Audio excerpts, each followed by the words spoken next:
You're meeting with the Chancellor a little bit later at the behest of, well, really you guys, having founded this initiative of Made in Germany. We now have pledges of upwards of 600 billion euros worth of investment. What do you hope that Made in Germany can deliver?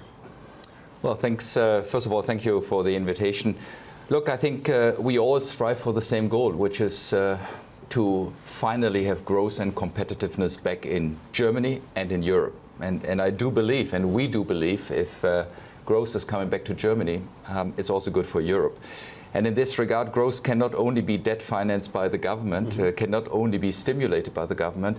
Actually, we need the economy. And therefore, a small group around Roland and myself and others, within a couple of months after, in my view, a solid start of the government, actually said we also want to step up. We want to show what potential Germany has. And therefore, we founded this initiative. And I think it's quite impressive what we have collected after a couple of months with over 600 billion of investments, 61 companies. And to be honest, I think more to come over the next months. But it shows what the sentiment is and that we have a chance. And so I'd like to get an idea sort of more concretely, because we're sort of in the age of large pledges to government and spending in local economies. So I'd like to get an idea from Siemens, for example. How much of that money is coming from Siemens? And specifically, what are you targeting those investments into? Well, so, I mean, this goes much beyond Siemens. No? Yeah. These are more than 631 billion euros, which we are talking about. And it's a combination of, as you said, 61 companies, it's corporations, it's financial institutions, but it's also small and medium-sized enterprises and startups. So it's a combination. They're all geared for deploying capital into a country where we believe in its innovation strength. We have small and medium-sized companies, hidden champions. They are unique in their technology. And we believe that with the people which we have, we can drive this to the next level. Yet, you need a little bit of structural changes in order to really attract the capital. We all know that. They've identified 9 action fields, and they are almost completely in sync what's written in the coalition contract. And in coming to Siemens, I mean, we're investing in manufacturing innovation. In Erlangen, for example, we want to invest in what we call the industrial metaverse kind of manufacturing, driving digitalization to the next level. We are about to deploy that capital as we speak. The same as what happens here in Berlin. It's a completely new precinct in Berlin. We're investing, leveraging also other financial investors' capital. It's a fully digitalized city, living, working, and manufacturing at the same time. Capital will be deployed as we speak, and so on. But we have more than that. We have more than 50 lighthouse projects from all the companies where they say, these are my ideas, this is what I use the capital for. And so let's sort of zoom out and see, kind of looking into the future 5-10 years from now, Christian, when we're trying to imagine if this initiative is successful and the initiative of the government, what the German economy looks like, how different it might be from the sort of traditional ideas that we have about the German economy, which is a lot of smokestacks, a lot of heavy industry, very energy dependent. What do we look like in this? What does the economy look like in 5 to 10 years? Always hard to exactly zoom out and says what it looks like in 5 to 10 years, but you know, sometimes history tells you what is possible. If you think about how the German economy actually changed over the last 30 or 40 years. When I started in banking, in the area or in the location where I started, this was an industry, or this was a location which was dominated by textile and the printing industry. Completely changed. And if I think about family-owned companies, if I think about Siemens, if I think about others, how they now actually apply artificial intelligence for industrial processes, I think Germany can be and must be a technology-led country. If I think about sustainability, technology with regard to sustainability, we haven't talked about sustainability so much over the last 12 months. Well, this is a key topic. Germany has the leading technology to actually master that challenge, to export that. I do believe, by the way, that Germany will always be an export country. And then with leading technologies, we can master that. For that, you need investments. For that, you need to up to date. And therefore, it is so important that we actually invest into our capabilities. Third point could be defense. I'm actually glad that we are upsizing our defense, not only in order to defend our own continent, but moreover that most of the defense investments will actually doing very well for future technologies. So you can actually initiate a new industry with defense investments. So I think we will see a further development of the German industry, but I do believe that technology, artificial intelligence, but also sustainability will be something where German industries will be leading in 5 to 10 years. And Roland, you are sort of coming from this company that has this heritage in extreme heavy industry. It has now transitioned to do exactly sort of what you're describing there. So how do you appraise the kind of Germany's structural advantages in order to sort of take advantage of what we're talking about here? So let's take the AI technology as one of those fundamental technologies which are fundamentally changing actually everything. We talk about industrial AI. So what you do need is data. I mean, better data beat better algorithms. So we are sitting on a massive amount of data. This is one of the most industrialized economies in the world. And again, small and medium-sized enterprises, large ones, they're creating data from their buildings, their manufacturing sites, their engineering. So this is the number one. And we can leverage that data and bring it into what we call industrial foundation models, which are not hallucinating. They are really working on the shop floor, agents which act on your behalf, doing things on a shop floor, managing actually lines or even whole plants, together with people trained on AI technology. That does not go without people. We need people who use these technologies. And the combination of this innovation strengths, domain know-how, but also the data we have available, that can help us a bit. The only point here is we need less regulation to release the power and the speed with which this technology can really hit the market. So there are a couple of things which we have to change. I'm constantly saying that. But the potential is there. Well, while we're on the subject, I'll stay with you because this is my next question is the roadmap to getting there, right? We've laid out the ambition, now the roadmap to getting there. Specifically, what have you been encouraged by what you've heard from this government, and what, what reforms concretely would you like to see in the next 6 months? So we have 9 action fields, and again, they are in sync with what the government is planning to do anyhow. And just to spell out some, number one is coming back to innovations, the way how we are supporting innovation, universities, schools, education system. The other one is the labor market. We need the best talents in the market. We need to deploy the working forces which we have. We have to bring people who are coming to us into work. Another one is the investment climate, that you have incentives for investing and deploying money. And we see some first actions already taken by the government.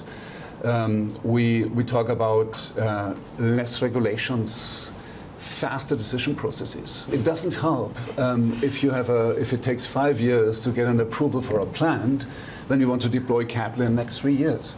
And the other one is digitalization. You have to digitalize the companies, but also government processes, because you can be much, much faster and much more productive in doing so. So just to line out some of those areas, it's not, we know what to do, it's about doing.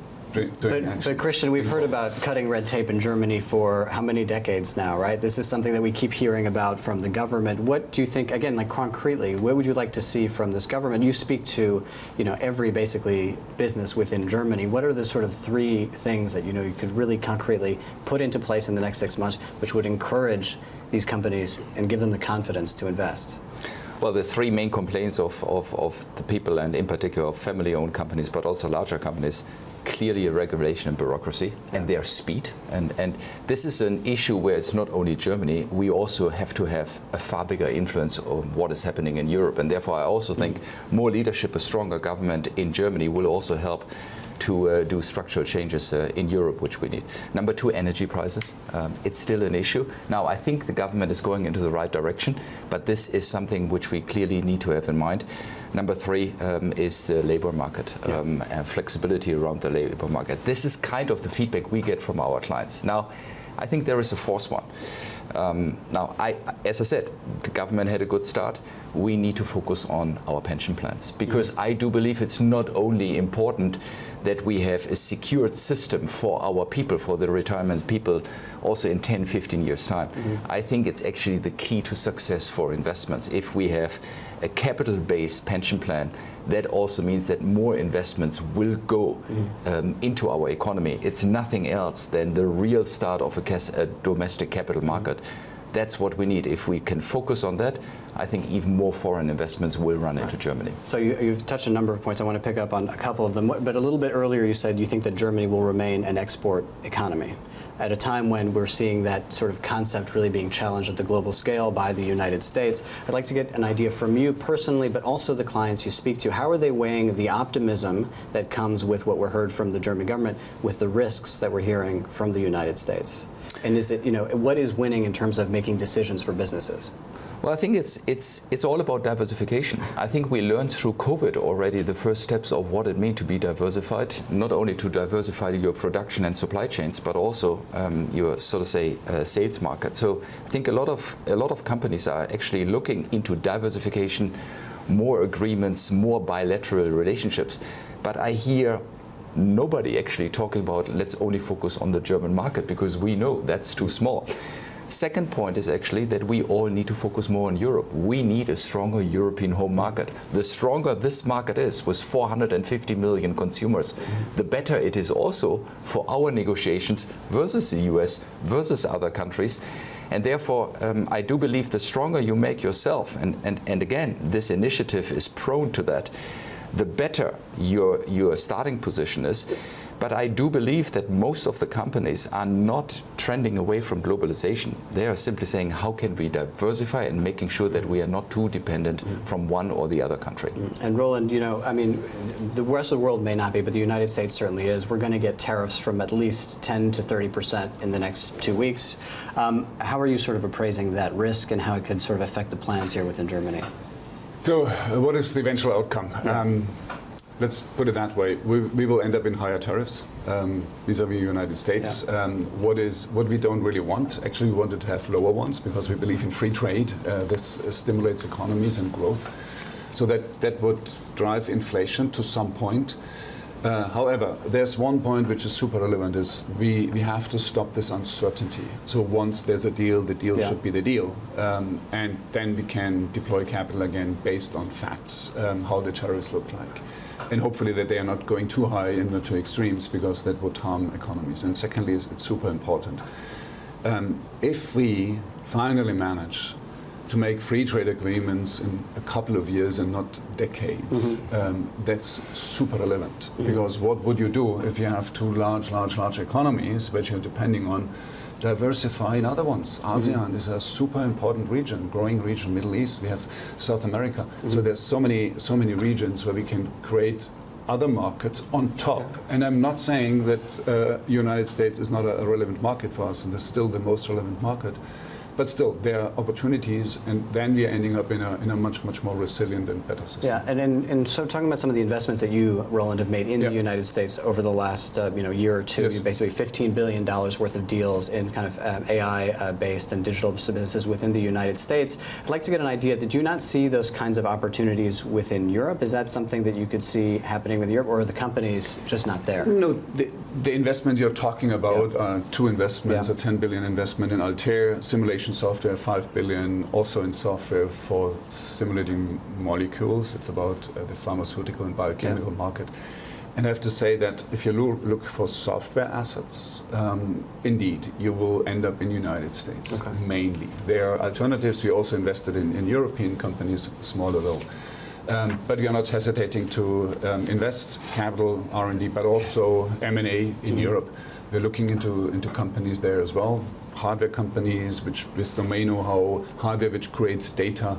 So, but in that case, if you really look for software, and Siemens invested really quite a bit, 25 billion over the last 14, 15 years in software, most of that comes from the United States. And we've been talking, Christian, a lot about European champions and changing the way that we think about preserving companies at the national level versus the European level. And I want to understand sort of when you look at Deutsche Bank, which is now at the end of what was a very long turnaround process, but now is feeling like it's in a strong and confident position. Is this a moment for Deutsche Bank to get into a much more sort of aggressive mode in terms of expansion mode, potentially looking at M&A across borders? What do you want Deutsche Bank's role to be in the kind of world of European champions?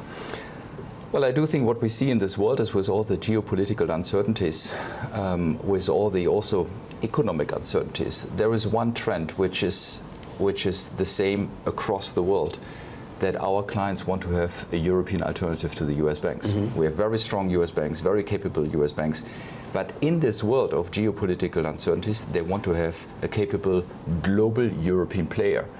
And there are not so many European banks left with a full investment bank, with a full corporate bank, with a global network in over 60 countries. That's the role we can play. Now, this role we not only want to play because we feel ourselves as a global bank, but it's obviously much easier to do that if you are coming from a country which is economically increasing, which is economically on the right path, and which is also pulling now Europe. And therefore, I think we have a unique chance, not only as Germany and Europe, but also as Deutsche Bank, to actually be the one who is facilitating and who is contributing to our clients' growth around the world. The diversification also in banking, not only to rely on one bank, but on many banks, and that from a regional perspective has never been bigger than now. And you touched about diversifying, and just another question to you. Is this buy Europe trend, is this a lasting thing? Is this something that you're seeing from investors that you talk to, that they're wanting to make a meaningful commitment to Europe? And what does that actually look like in terms of numbers from where you're sitting? Well, for the first time we see, obviously, since the last 3 or 4 months, a quite significant reallocation from funds, in particular into Europe. The interest is huge. Whenever we talk with investors, they really want to understand what's going on in Germany, what's going on in Europe. By the way, already in Davos this year, 6 months ago, most of the investors said, micro, Germany is really good, and with that they mean the German corporates, the German companies. Macro, you need to do improvements. And that's exactly what we want to try now. Of course, the government stepped up with the fiscal program, but also with the reforms. If we now actually do something, so to say, together, if we march in parallel, we have a huge chance. And then I do believe, with further reforms to come, and that is necessary, I do believe that this trend of reallocating funds to Europe will not stop. If we are not doing further reforms and just rely on fiscal debt, that doesn't help. We need the fiscal reforms. Yeah, and Roland, a sort of final question to you to sort of close things up. You know, Europe does not want to become the United States in a lot of different ways, but we do want here sort of capital markets like the United States. We do want the kind of innovation we have in the United States. From what we've seen from the Trump administration and really the U.S. for the last couple of decades, what do you think Europe can learn and can take from that without sort of sacrificing the parts that are very important here? And that's a very good point. We have to hold on our values. They brought us where we are, and they are good, and we keep to these values. We really have to make structural reforms in Germany, but also on European level. That requires courage, it requires solution orientation, but also really bold moves. You cannot just take one of the problems which we have in these acts. You cannot take an act which is substantially misconstructed and fine-tune a little bit. So we have to go back and really think about what is it, how can we accelerate the development, the economic development, but also the innovation development. And again, it's making bold decisions and make them fast.